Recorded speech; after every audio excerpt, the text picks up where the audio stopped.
मार्का Karbala में हक पर होने की एक वाज़ेह दलील ये थी कि मदीना से मैदान करबला तक आपके साथ काफिले में जितने लोग भी शामिल थे उनमें एक वाहिद शख्स ने भी शहादत तक आपका साथ ना छोड़ा था। बावजूद इसके कि इस सख्त और मुश्किल सफ़र में अपने साथियों को जगह जगह इमाम अलैहिस्सलाम फरमाया करते थे कि हम मौत की तरफ बढ़ रहे हैं।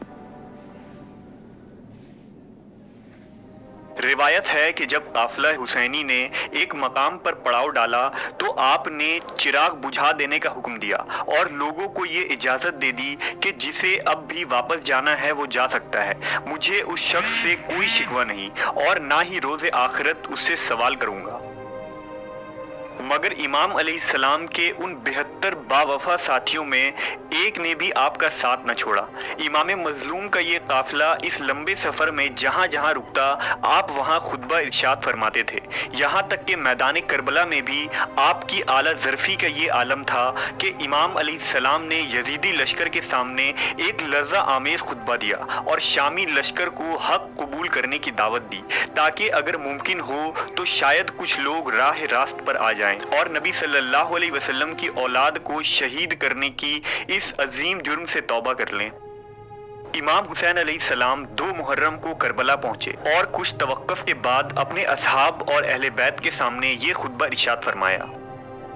अम्मा बाद मामलात ने हमारे सामने जो सूरत इख्तियार कर ली है वो तुम्हारे सामने है। यकीनन दुनिया ने रंग बदल लिया है और बहुत बुरी शक्ल इख्तियार कर गई है।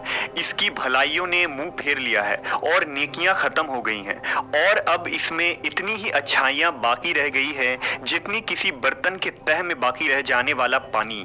अब ज़िंदगी ऐसी ही ज़िल्लत आमेज़ और पस्त हो गई है जैसा कि कोई संगलाख और चटियल मैदान। तुम लोग देख रहे हो कि हक पर अमल नहीं हो रहा और कोई बातिल से रोकने वाला नहीं है। इन हालात में मर्द मोमिन को चाहिए कि वो खुदा से मिलने की आरजू करे। मैं जांबाजी और शुजाअत की मौत को एक सआदत समझता हूँ और जालिमों के साथ जिंदगी गुजारना मेरे नज़दीक जिल्लत और हकारत है।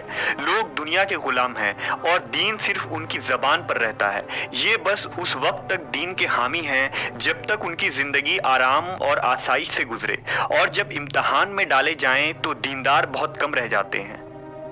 आशूरा के दिन लश्कर यजीदी के सामने इमाम अली मकाम ने एक इंतहाई अहम वलवला अंगेज़ और तारीखी खुतबा दिया जिसे सुनकर काफिला हुसैनी के हर शख्स के आंखों से आंसू जारी हो गए और यजीदी लश्कर के सिपाहियों के दिल दहल गए।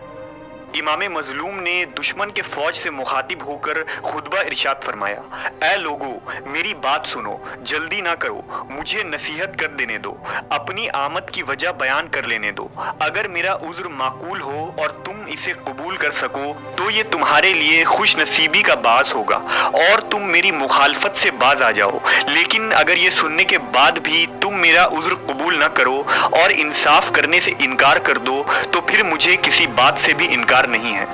इससे पहले कि तुम मुझ पर टूट पड़ो मुझे ज़रा सी मोहलत दे दो। मेरा एतमाद हर हाल में सिर्फ परवरदिगार आलम पर है और वो नेकोकारों का हामी है।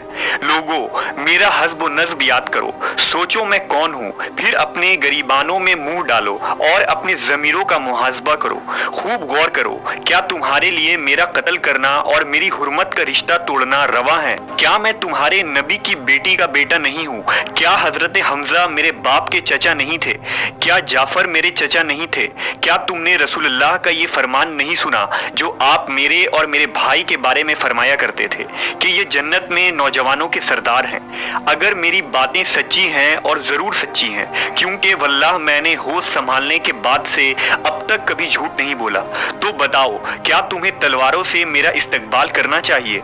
अगर तुम मेरी बात का यकीन नहीं करते तो तुम बरहना तस्दीक कर सकते हो। जाबिर बिन अब्दुल्लाह से पूछो, जैद बिन अरकम से पूछो, अनस बिन मालिक से पूछ लो, अबू सईद खुदरी से पूछ लो, वो तुम्हें बताएंगे कि उन्होंने मेरे और मेरे भाई हसन के बारे में रसूलुल्लाह को ये फरमाते सुना है या नहीं।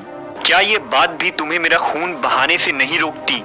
अगर इन बातों में कोई शक है तो क्या इसमें भी कोई शक व तरदीद है कि मैं तुम्हारे पैगंबर की बेटी का बेटा हूँ? खुदा की कसम मशरिक व मगरिब के दरमियान पैगंबर की बेटी का फर्जिंद मेरे अलावा कोई नहीं है।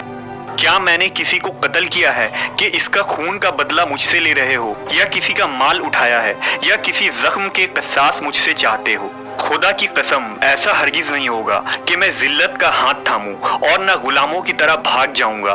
اے بندگان خدا، میں تمہارے اور اپنے پروردگار کی پناہ مانگتا ہوں اس سرکشی سے جو روز جزا پر ایمان نہیں رکھتا ہے۔